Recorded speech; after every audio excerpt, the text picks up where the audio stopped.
the whole setup to the match was I was the champion, I think, at the time. And first they sent his brother in, Mascaras, and I supposedly break his leg in the match. And now Mill comes in to avenge his brother. Now, Mike LaBelle, who was the promoter out there, now I had pretty long hair at the time, and Mike LaBelle had called me in the office and said, listen, would you do a hair match with Mil Mascaras? It'll be the main event, blah, blah, blah. So I was like, well, yeah, He goes, so I will pay you X amount of dollars. I said, for that amount of money, you can shave my ass on TV. I don't care.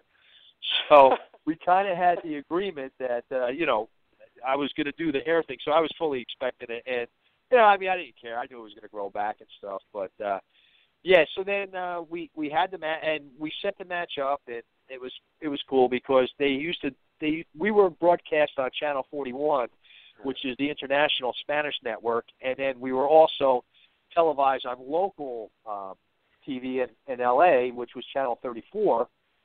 So they had two announcers. They had Jorge Mena was one, and then Jeff Walton was the guy for the States TV, and Jorge Mena was the announcer for Channel 41. So they had Jorge Mena do the setup for this, and so they were interviewing me, and I get up there, and they're like, Mil Mascaras is here. He wants to revenge for his brother, and blah, blah, blah. And I'm like, yeah, all right. I said, I'll do this match on one condition, and that is when I beat this greaseball, I want to take his mask off and show everybody how ugly he is. So they translate to Mascaras in Spanish, and he agrees. He shakes his head, and then he starts talking in Spanish to Jorge Mena. And so he says, okay, Mil Mascaras agrees to the match.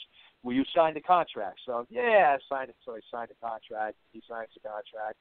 And then he says, do you know what you just signed? And I'm like, yeah, I just signed the contract to, beat the heck out of this guy. He goes, yes, but if you lose the match, you're going to have your head shaved on international TV. And then, of course, I go berserk. I didn't sign for that. I didn't do that, So, jumping all around the ring. And so then, I think we sold the place out.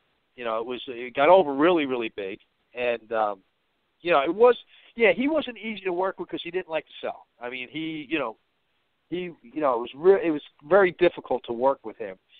But, we had a good match. At the end, the audience popped. We got a huge pop.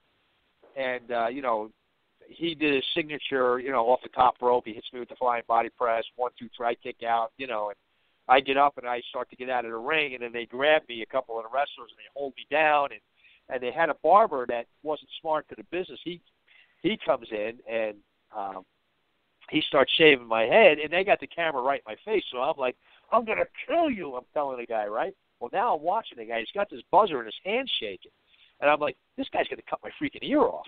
So I'm like, hey, amigo, calm down. It's all cool. Don't worry. He goes, don't worry. I come back in the locker room. I fix all for you. I make it nice for you. I'm like, that's good. Just calm down. Because I thought I was going to lose an ear.